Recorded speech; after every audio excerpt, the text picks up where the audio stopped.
Olá, pessoal, estamos de volta. Agora nós apresentaremos mais legislação a respeito da regulamentação do SUS na política de saúde. Então, falamos da NOB 91, da NOB 93, vamos falar agora a respeito da NOB 96. Talvez de todas as NOBs, de todas as outras legislações, né, as NOAs que tivemos, a mais importante seja a NOB 96, porque a NOB 96, ela consolida o poder municipal como gestor de saúde. Nós falamos aí da importância, não é, da descentralização e da concentração do poder municipal como o mais importante gestor da saúde, né? E isso acabou sendo consolidado com a NOB 96. A NOB 96 ainda redefine as responsabilidades em cada esfera, mostrando, portanto, de que forma que nós íamos definir essa responsabilidade. O que seria a responsabilidade do gestor estadual, do gestor municipal e do gestor federal.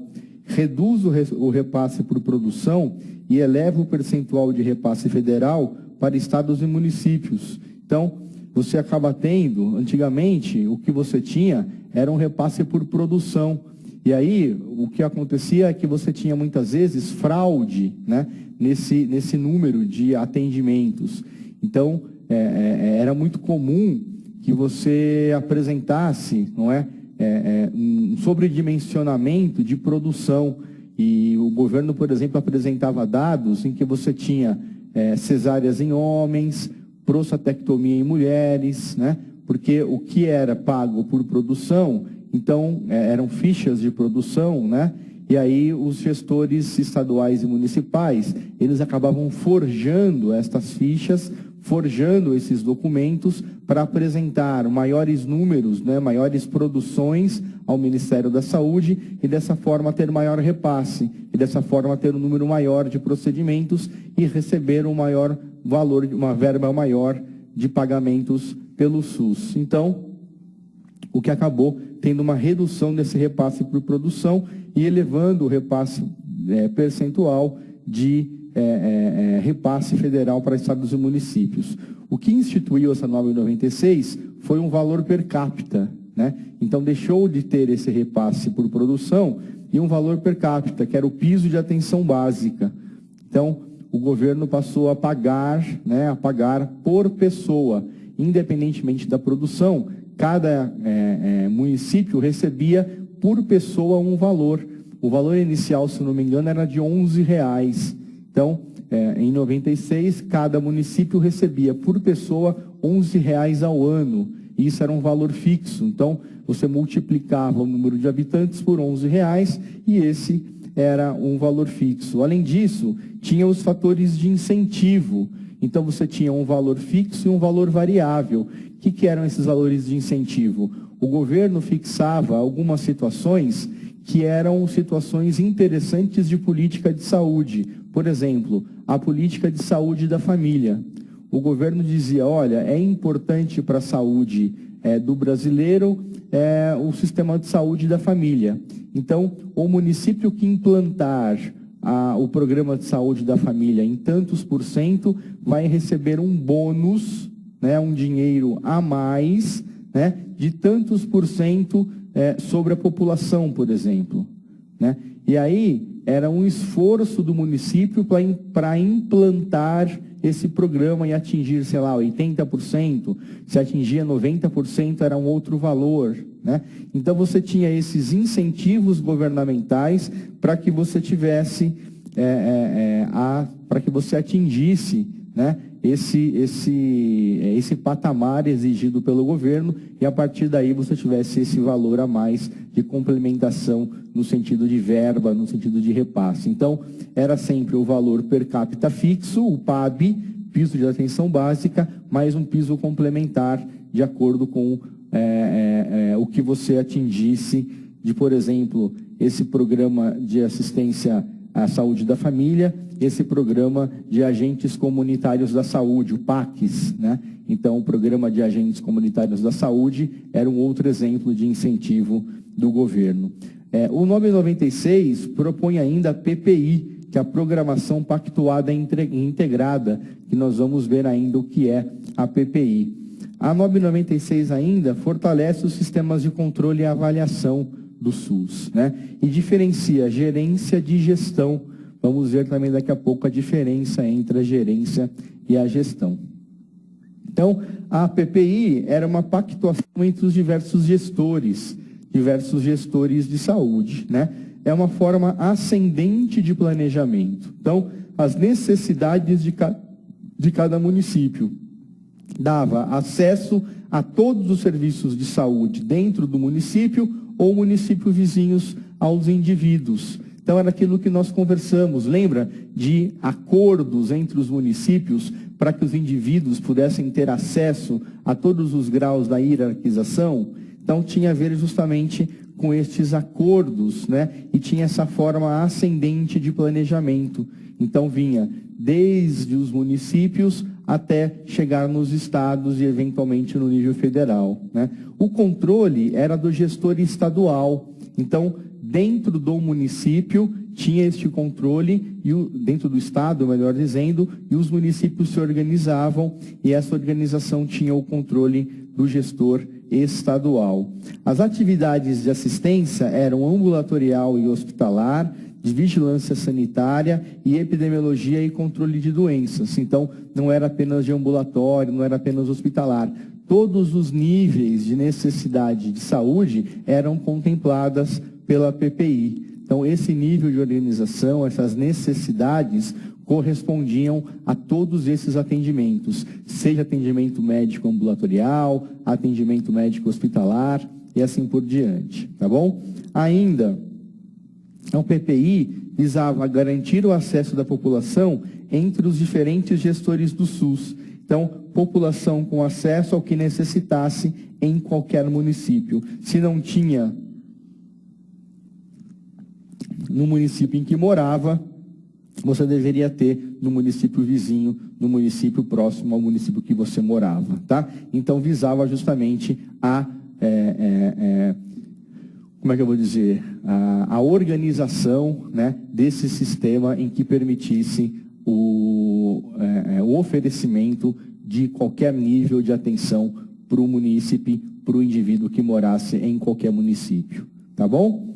Com relação à diferença entre gerência e gestão, que também foi estabelecido pela NOB 96. Então, a gerência era o fornecedor de serviço, unidade ou órgão de saúde, né? Então, podia ser em ambulatório, em hospital, em instituto ou fundação. Então, prestador de serviço ao sistema era o gerente no SUS, por exemplo, um diretor de hospital ou de clínica. Então, um diretor de hospital ou um diretor de clínica era um gerente. Isso aí é gerência. Então, gerente do SUS era um diretor de hospital, né? Um gestor, então a gestão era a atividade e a responsabilidade de dirigir um sistema de saúde, municipal, estadual ou federal. Os gestores são os secretários municipais e estaduais de saúde e o ministro da saúde. Então, ele diferencia o que são gerentes de gestores, tá? Então, gerentes, por exemplo, diretor de hospital, diretor de clínica, gestores são secretários municipais e estaduais e o ministro da Saúde. Essa diferença foi feita por meio da NOB 96, tá? Então, as condições de gestão municipal, temos duas. A gestão plena de atenção básica, chamada PAB, e a gestão plena do sistema municipal. Os municípios tinham que escolher entre uma das duas gestões. As condições de gestão estadual, podia ser a gestão avançada do sistema estadual ou a gestão plena do sistema estadual. E tínhamos as vigilâncias, o financiamento da vigilância epidemiológica e o financiamento da vigilância sanitária. Tá? Então, sobre o financiamento da atenção primária à saúde no Brasil, analise as seguintes afirmativas. O piso da atenção básica variável é calculado per capita e transferido aos municípios independentemente das ações realizadas. Então, a atenção básica variável é independente das ações realizadas. 2. O piso da atenção básica variável baseia-se em critérios como a modalidade da equipe de saúde da família, carga horária dos profissionais e número de agentes comunitários da saúde registrados. 3. o piso da atenção básica variável, embora fosse justo, não contribuiu muito com a expansão da estratégia de saúde da família no país, pois prioriza apenas populações específicas como quilombolas e indígenas. 4. O piso da atenção básica garante o repasse automático de recursos financeiros do nível federal para o municipal e não é vinculado ao pagamento por procedimentos realizados na APS. Estão corretas 1, 2 e 3, 3 e 4, 2 e 4 e 1, 2 e 4. Tá bom? Bom, então o NOB 96 estabelece a gestão plena, a gestão básica, regulação, controle, avaliação e auditoria, programa pactuado integrada, vigilância à saúde, epidemiológica e sanitária, programa de saúde da família e piso de atenção básica. Vamos ver outras qualificações a respeito do NOB 96. A gestão plena, a gestão plena de atenção básica. Temos tuberculose. Então, para o município que porventura optasse pela gestão plena de atenção básica, esse município tinha que oferecer um mínimo de assistência aos moradores, para que ele pudesse estar estabelecido como gestão plena de atenção básica. O que era esse mínimo de atendimento? Em tuberculose, era a vacinação, a quimioprofilaxia, o tratamento, a notificação, o tratamento supervisionado, baciloscopia e outras coisas. Na hanseníase, idem a tuberculose, mais curativos, prevenção de incapacidades e o fornecimento de medicamentos. Na hipertensão, o diagnóstico, o acompanhamento, o atendimento às intercorrências básicas, a prevenção, referência para eletro, raio-x de tórax e laboratório. No diabetes, itens das ações de hipertensão, porém este deve realizar a glicemia capilar no município. Então, ainda nas responsabilidades do GPBA, saúde bucal, prevenção e tratamento das enfermidades básicas, na saúde da criança, vacinação, vigilância de peso, acesso a internações e exames complementares. Saúde da mulher, pré-natal, com diagnósticos, consultas e referência para exames de rotina, coleta de Papa Nicolau, sendo referência ou não, fornecimento de medicamentos e métodos anticoncepcionais. Tá? Então, tudo isso são responsabilidades para o organismo, para o município que faz gestão plena de atenção básica. Então, o piso ambulatorial básico, o valor mínimo que o governo tem que repassar aos municípios per capita. O fixo, atualmente, é de R$ 26,64 por ano por habitante. Tá? Isso dá R$ 2,00, está sentado, né, gente? Estão todos sentados? Tá. Isso dá R$ 2,22 ao mês. R$ 2,22 ao mês. Tá? O variável tem incentivo ao PACS, que é o Programa de Agente Comunitário da Saúde e o Programa de Saúde da Família, tem assistência farmacêutica básica, tem combate às carências nutricionais, ações básicas de vigilância epidemiológica e ações básicas de vigilância sanitária, entre outros. Tá? Então, nós temos aí as maneiras de financiamento da saúde mais importantes, os repasses do piso ambulatorial básico, fixo e variável. Tá? Então, sobre o financiamento da atenção primária à saúde no Brasil, analise as seguintes afirmativas. O piso da atenção básica variável é calculado per capita e transferido aos municípios independentemente das ações realizadas. Veja, o piso variável é independentemente das ações variadas?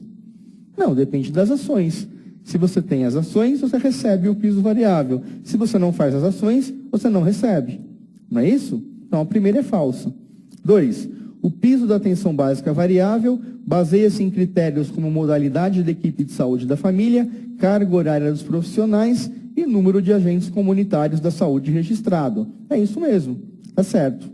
3. O piso da atenção básica variável, embora fosse justo, não contribuiu muito com a expansão da estratégia de saúde da família, pois prioriza apenas as populações específicas como quilombolas e indígenas. Besteira, né? Ele contribuiu sim para a expansão da saúde da família e ele não prioriza só populações específicas, ele atende toda a população brasileira.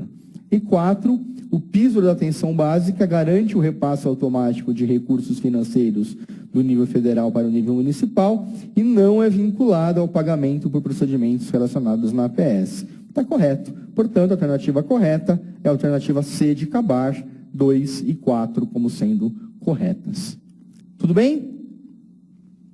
No Brasil, de acordo com a legislação sobre fontes de financiamento do Sistema Único de Saúde para a atenção básica, a União repassa recursos financeiros aos municípios de forma diretamente proporcional ao montante que o município arrecada em tributos. Aplica no mínimo 10% de sua arrecadação de impostos na área de saúde, sendo metade na atenção básica mediante contato com os municípios. Acrescenta recursos à atenção básica de acordo com resultados, acesso e qualidade, conforme a avaliação do programa específico, Programa de Melhoria de Acesso à Qualidade.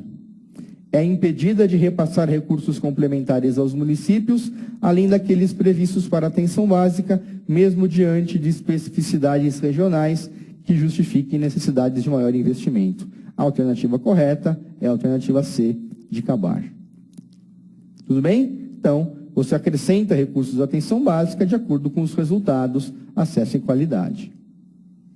Tudo bem? Vamos falar sobre o NOA-SUS, né? Então, a partir do NOB 96, começaram a ter o NOAS, né, que de 2001, de 2002, que as normas operacionais de assistência à saúde do SUS de 2001 e 2002, promover maior equidade na alocação de recursos e no acesso da população às ações de saúde em todos os níveis de atenção, né? Então, isso que preconizava. Tinham os fundamentos da regionalização e a integração entre os sistemas municipais. Então, você tinha esses sistemas municipais e previa a integralização entre eles, para que eles eventualmente pudessem funcionar. Lembra que nós estamos falando a respeito dessa formação de municípios que pudessem fazer funcionar a hierarquização, a integralização, desde o início da década de 90. Estamos no ano 2000 e ainda falamos de processo, de fundamentos, de regionalização, de integração entre sistemas municipais. As coisas caminham em passos muito lentos. Tá? A operacionalização disso é algo muito lento, é algo muito devagar. Tá? E se discute também o papel do coordenador e mediador do gestor estadual no funcionamento dessa hierarquização. O governo estadual é uma espécie de mediador, de juiz nessa questão, porque é difícil o município adotar, aplicar os seus recursos para atendimento de outros moradores. O município vai dizer assim, eu não tenho dinheiro para aplicar nem nos meus moradores, vou aplicar meu dinheiro em atendimento de outros moradores. Ah, mas vai ter um repasse maior. Não, mas não vai compensar, o repasse é pequeno. Tá? Então é difícil você conseguir justamente esse atendimento, tá bom? Bom, foi estabelecido ainda no NOAS a atenção básica ampliada. O que é a atenção básica ampliada? É uma nova modalidade de habilitação, além do previsto no PAB, na atenção básica, né? E ele inclui os debridamentos, as suturas, as pequenas queimaduras, restauração dentária, teste de gravidez, eletrocardiograma e bota de urna. Tá? Então, nessa nova modalidade de habilitação, além do que estava prescrita, acrescentou estes procedimentos. Tá? Tinha que ter ainda local para atendimento de coleta de exames laboratoriais. Né? Esse programa de atenção básica ampliada tinha um teto fixo por população, aumentava o valor desse teto fixo. Tá? E os municípios devem habilitar-se à condição que nós tínhamos apresentado no anterior e receber o PAB ampliado. Receber por esse valor do PAB ampliado. Tá? A alimentação regular dos sistemas de informações do SUS, então eles tinham que informar, tinham que alimentar esse sistema de informação, que era um sistema epidemiológico, tá? com desempenho dos indicadores da assistência básica e estabelecimento do pacto de assistência básica por ano. Isso eram pré-requisitos para que você tenha a atenção básica ampliada e esse recebimento de um maior valor do teto. Tá? A gestão plena no sistema municipal. Então, nós estamos falando agora de um outro sistema, do sistema de gestão plena, do sistema municipal. Então, o que ele precisava? Dispor de uma rede assistencial capaz de ofertar, além do elenco de procedimentos proposto para atenção básica ampliada. Lembra do que é atenção básica ampliada? São aqueles procedimentos que nós falamos, tuberculose, hanseníase, saúde da criança. Lembra? Mais esses últimos que nós falamos, debridamentos, suturas, pequenas queimaduras, né? Então, a gestão plena, além destes, tem que ter um conjunto mínimo de serviços de média complexidade. Então, tem que ter, além disso, mais algumas coisas. Que coisas são essas? Laboratório de patologia clínica, radiologia simples, ultrassonografia obstétrica, primeiro nível de atendimento a distúrbios psicossociais, fisioterapia, algumas ações de odontologia especializada, pequenas cirurgias ambulatoriais ou ginecológicas. Então, conforme você vai aumentando a complexidade do sistema, você vai tendo um maior número de procedimentos e um recebimento um pouco maior por parte do governo. Tá? Você tem que ter ainda leitos hospitalares em clínicas básicas e participar da PPI, assumindo o atendimento à população de referência, se for o caso. Então, você tem que participar dessa PPI e dispor a atender o paciente de cidades vizinhas. Dizendo, olha, se o município vizinho não tiver condições de atendimento, eu vou assumir esse atendimento. E aí não vai poder reclamar de estar atendendo o habitante da cidade vizinha. Tudo bem? Bom, em 2006 foi elaborado um pacto de gestão. Tá? O que é esse pacto de gestão? É um pacto em defesa do SUS. Um pacto, na verdade, que foi feito para o melhor funcionamento do SUS. Um pacto para que você tivesse aí um SUS de melhor qualidade. Isso foi feito em 2006. Em 2006, dividiu-se em 3 grandes áreas de atuação. Então, como se dissesse, olha, nós vamos defender o SUS em 3 grandes frentes. Então, quais eram essas 3 grandes frentes? O primeiro, o pacto, isso cai em prova, tá, gente? Então, grifa aí esse slide, grifa ele de vermelho, grifa ele de amarelo fosforescente, isso já caiu em prova, isso cai em prova outra vez. Então, Pacto de Gestão 2006, 3 grandes vertentes. Quais são elas? Pacto pela Vida, Pacto em Defesa do SUS e o Pacto de Gestão do SUS. Repito, Pacto pela Vida, Pacto em Defesa do SUS e Pacto de Gestão do SUS. O que acontecia em cada um deles?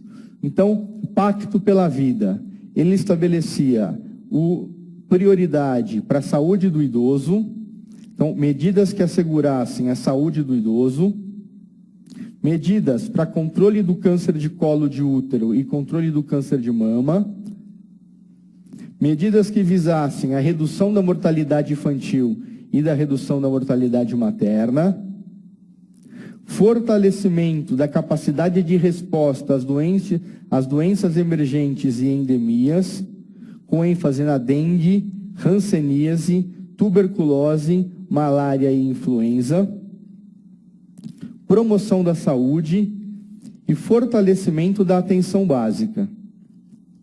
Fortalecimento da atenção básica. Então, este é o Pacto pela Vida. O que foi o Pacto em Defesa do SUS? Pacto em Defesa do SUS. É a mobilização popular e o fortalecimento do controle social. Então, aquele controle social que nós descrevemos, a participação da população, 50% da população, né, nos órgãos de controle, lembra que nós falamos? Então, é a mobilização popular. A regulamentação da emenda constitucional 29, que foi conseguida. Se regulamentou essa emenda 29. que fala sobre os repasses ao SUS. Tá? Então, hoje tem bem estabelecido quais são esses valores de repasse, que são aqueles que eu falei para vocês. A variação do PIB no Ministério da Saúde, né, no governo federal, né, o valor da aplicação do ano anterior mais a variação do PIB, os 12% do Estado e os 15% do município. Tudo bem? Os direitos dos usuários e um pacto social em defesa do SUS. Ainda em defesa do SUS, mostrar a saúde como direito de cidadania e o SUS como sistema público universal garantidor desses direitos.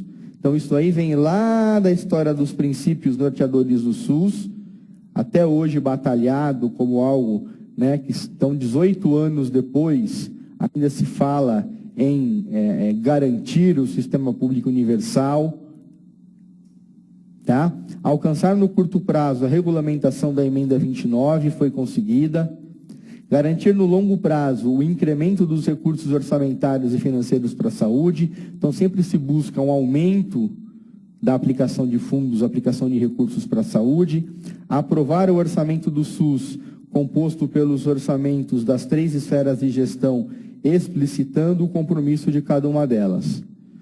Então, os orçamentos das 3 esferas de gestão, explicitando o compromisso. Lembrando que temos impostos federais, por exemplo, imposto de renda, temos impostos estaduais, por exemplo, IPVA, e temos impostos municipais, por exemplo, IPTU. Destes impostos, parte destes impostos são depositados no Fundo para a Saúde e vão ser utilizados, portanto, na saúde. Tudo bem? Pacto de gestão. Então, temos a responsabilidade sanitária, né? A regionalização solidária, então, conselhos de gestão regional. A regulação e a normalização do sistema. O planejamento, a programação e a avaliação com foco nos modelos de atenção. O financiamento em consonância com a emenda constitucional 29. A participação social e o controle público do sistema e a gestão do trabalho em saúde. Ainda como pacto de gestão do SUS, definir de forma inequívoca a responsabilidade sanitária de cada instância gestora do SUS, federal, estadual e municipal, superando o atual processo de habilitação. Então, cada instância gestora do SUS tem uma responsabilidade, estabelecer qual é essa responsabilidade de cada gestor. A responsabilidade federal, a responsabilidade estadual, a responsabilidade municipal. Tá? Estabelecer as diretrizes para a gestão do SUS. Então, a descentralização, a regionalização, a PPI, a regulação, a participação e controle social, o planejamento. Então, tudo aquilo que nós falamos, eles ainda falam em regulação, em diretriz, em 2006. O PPI no estado de São Paulo, por exemplo, foi regulamentado em 2007. Então, foi falado de PPI em 1996 e foi implementado em São Paulo em 2007, 11 anos depois. Olha o atraso que com isso acontece nos estados, que isso acontece no Brasil. 11 anos depois. Tudo bem? Então, a importância disso ser feito, disso ser falado, disso ser toda vez, né, falado de novo, reconversado, tá? Então, considere que um médico é convidado para participar de reunião da Comissão Intergestores Bipartites, vocês já sabem o que significam, para explicar sobre o fluxograma de atendimento dos pacientes diabéticos sem complicações crônicas residentes na capital. Segundo o Decreto Presidencial 7.508, de 28 de junho de 2011, que regulamentou a Lei Orgânica da Saúde, Lei 8.080, de 19 de setembro de 1999, para garantir o princípio da integralidade, esse grupo de pacientes deverá, no acompanhamento inicial, ser referenciado para a seguinte porta de entrada do Sistema Único de Saúde. A. Atenção primária. B. Atenção secundária. C. Atenção domiciliar. D. Vigilância de doenças crônicas. E. Atenção em ambulatório especializado. Bom, o decreto 7.508, de 28 de junho de 2011, ele regulamenta a lei 8.080, lembra dessa lei que nós discutimos? É de 19 de setembro de 90, para dispor sobre a organização do SUS, o planejamento da saúde, a assistência à saúde e a articulação interfederativa e da outras providências. Então, a rede de atenção. Rede de atenção é um conjunto de ações e serviços de saúde articulados em níveis de complexidade crescente, com a finalidade de garantir a integralidade da assistência à saúde. Isso é a rede de atenção, é essa ação e esse serviço articulado em níveis de complexidade, com a finalidade de garantir a integralidade da assistência de saúde. Lembra daquela pirâmide? Em que nós temos essas ações articulados em níveis de complexidade, nível primário, articulado com o secundário, com o terciário, com o quaternário. Lembra que nós temos o sistema de referência e contra-referência dentro dessa hierarquização? Que quando o primário não consegue resolver, ele encaminha para o secundário resolve, ele devolve para o primário. Isso tem a ver com a integralidade do sistema. O sistema é integral, ele atende em todos os níveis. Lembra que nós falamos de integralidade do sistema? É isso com relação à rede de atenção. Tá? Quando nós falamos de porta de entrada, o acesso universal, igualitário e ordenado às ações e serviços de saúde se inicia pelas portas de entrada do SUS e se completa na rede regionalizada e hierarquizada, de acordo com a complexidade do serviço. Então, tudo começa por uma porta de entrada. Se a porta de entrada não consegue se organizar, não consegue fazer o atendimento, ele vai ser encaminhado na rede regionalizada e hierarquizada, de acordo com a necessidade da complexidade do serviço. Tá? São portas de entrada às ações e aos serviços de saúde. Isso você tem que saber. O que são portas de entrada? Portas de entrada são a atenção primária, atenção de urgência e emergência, atenção psicossocial e especiais de acesso aberto. Então, isso são portas de ação à saúde. Portas de atenção à saúde. Tá? Então, portas de entrada. Os serviços de atenção hospitalares, ambulatoriais e especializado, entre outros de maior complexidade e densidade tecnológica, serão referenciados pelas portas de entrada. Então, para você ser atendido no ambulatório de especialidades, você tem que ser encaminhado por uma porta de entrada. Você tem que ir a uma unidade básica, você tem que ir a uma unidade de atendimento primário, para que essa unidade de atendimento primário te encaminhe para o ambulatório de especialidade. Você não vai ser matriculado diretamente no ambulatório de especialidade. Você tem que entrar por uma porta de entrada. E aí você vai ser encaminhado para um serviço de especialidade ou para um hospital. Tá? O acesso universal e igualitário às ações e serviços de saúde será ordenado pela atenção primária e deve ser fundado na avaliação da gravidade do risco individual e coletivo e no critério cronológico, observadas as especificidades previstas para pessoas com proteção especial, conforme legislação vigente. Então, o critério para que você consiga uma consulta, por exemplo, vai ser a gravidade do quadro e a fila de espera. Então, claro, se o seu caso for mais grave que o outro, você vai ser atendido primeiro. Agora, se o seu caso não for mais grave que o outro, o seu atendimento vai ser por ordem de chegada. Se você chegou depois que o outro, você vai ser atendido depois que o outro. Daí essa questão de ordem cronológica. Tá? E isso vai depender da especificidade prevista na legislação. Se é uma pessoa idosa, o Estatuto do Idoso diz que ele tem que ser atendido primeiro. Então, ele vai passar na frente. Se é uma gestante, ela é atendida primeira, ela vai passar na frente. Ah, mas o dela não é urgente. Não tem importância, ela é gestante, ela tem direito a ser atendida primeiro. Ela vai passar na frente. Tudo bem? Então, esta é a ordem de atendimento. Tá?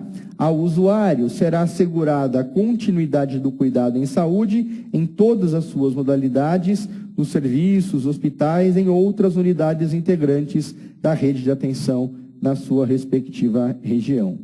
Então, é direito do cidadão o seu atendimento, o seu acompanhamento médico. Então, comissões intergestoras são instâncias de pactuação consensual entre os entes federativos para definição das regras de gestão compartilhada do SUS. Mapa de saúde é a descrição geográfica da distribuição de recursos humanos e de ações e serviços de saúde ofertadas pelo SUS e pela iniciativa privada, considerando-se a capacidade instalada, os investimentos e o desempenho aferido a partir dos indicadores de saúde. Você tem um mapa e você vai fazer justamente a distribuição dos recursos humanos de ações de saúde. Você vai fazer as regiões e aquilo que você vai dividir entre as regiões de atendimento. Então, micro-região 1, micro-região 2, micro-região 3. Né? Vamos imaginar que eu tenho um mapa aqui. Vamos na lousa. Ó. Isso aqui é um estado. Meu estado quadrado. Então, você vai dividir assim em regiões.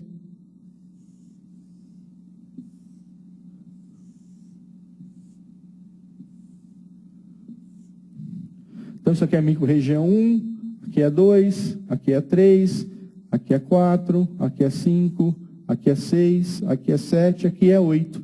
Você vai dividir em regiões.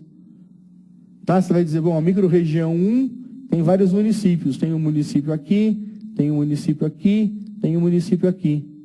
Esses todos fazem parte da micro-região 1. Tá? De acordo com o que eles têm de aparato humano, aparato tecnológico, aparato de ações e serviços de saúde. Tá? Aí ao lado você tem a micro-região 2, que tem também a capacidade instalada, os serviços de recursos humanos e assim por diante. Isso é mapa de saúde. Tá? Então, considere que um médico é convidado para participar da reunião da Comissão Intergestora Bipartite para explicar sobre o fluxograma de atendimento dos pacientes diabéticos sem complicações crônicas residentes na capital. Segundo o Decreto Presidencial 7.508, de 28 de junho de 2011, que regulamentou a Lei Orgânica da Saúde, que é a Lei 8.080, de 19 de setembro de 1990, para garantir o princípio da integralidade, esse grupo de pacientes deverá, no acompanhamento inicial, ser referenciado para a seguinte porta de entrada do SUS. A atenção primária é porta de entrada, a atenção secundária não é porta de entrada, a atenção domiciliar não, vigilância de doenças crônicas não, atenção em ambulatório especializado não. Portanto, a única porta de entrada que nós tínhamos aí era a atenção primária. A alternativa correta, A de América. Bom, a Relação Nacional de Ações e Serviços de Saúde, que é o RENASSES, o RENASSES compreende todas as ações e serviços que o SUS oferece ao usuário para atendimento da integralidade da ação à saúde. O Ministério da Saúde disporá sobre a RENASSES em âmbito nacional, observadas as diretrizes pactuadas pela CIT, e a cada 2 anos o Ministério da Saúde consolidará e publicará as atualizações das RENASSES. Então, as ações e os serviços que o SUS oferece para atendimento da assistência à saúde. O SUS ele não oferece todos os serviços disponíveis em saúde no mundo. O SUS tem as suas limitações. O SUS ele oferece alguns procedimentos disponíveis na literatura mundial, E aí ele tem uma lista, ele tem uma relação, e essa relação ele é publicado a cada 2 anos. O grande problema é que, às vezes, os usuários do SUS, a população de maneira geral, acaba requisitando algum procedimento que não está nessa lista, acaba acionando o judiciário, e o judiciário, na grande parte das vezes, na maioria das vezes, acaba autorizando, acaba dando ao autor o direito à utilização desse serviço, e acaba o SUS sendo obrigado a fornecer também esse tipo de procedimento. Tá? Mas existe uma relação nacional oficial, e essa relação nacional é o RENASSES, tá bom? Temos também uma relação nacional de medicamentos essenciais, que é o RENAME, tá? O RENAME também é a seleção e a padronização de medicamentos indicados para atendimento de doenças ou agravos no âmbito do SUS. Então, temos uma lista de medicamentos que são medicamentos indicados pelo SUS, né? O SUS oferece uma lista de medicamentos, então existe essa lista. Será acompanhada do Formulário Terapêutico Nacional, que subsidiará a prescrição, a dispensação e o uso desses medicamentos. O Ministério da Saúde é o órgão competente para dispor sobre a RENAME e os protocolos clínicos e diretrizes terapêuticas em âmbito nacional, observadas as diretrizes pactuadas pela CIT. Tá bom? Então, temos também uma relação nacional de medicamentos essenciais. A prescrição pelos médicos do SUS deve, de maneira geral, estar atrelada ao RENAME, né? A essa relação nacional de medicamentos essenciais, tá bom? Era isso que eu tinha para falar sobre a legislação do SUS, a regulamentadora do SUS. Eu gostaria que vocês reforçassem o conhecimento praticando aquilo que nós falamos e que você memorizasse os principais tópicos revisando a aula. Até agora pela atenção, meu muito obrigado e até daqui a pouco, em 10 minutinhos, nos reencontramos.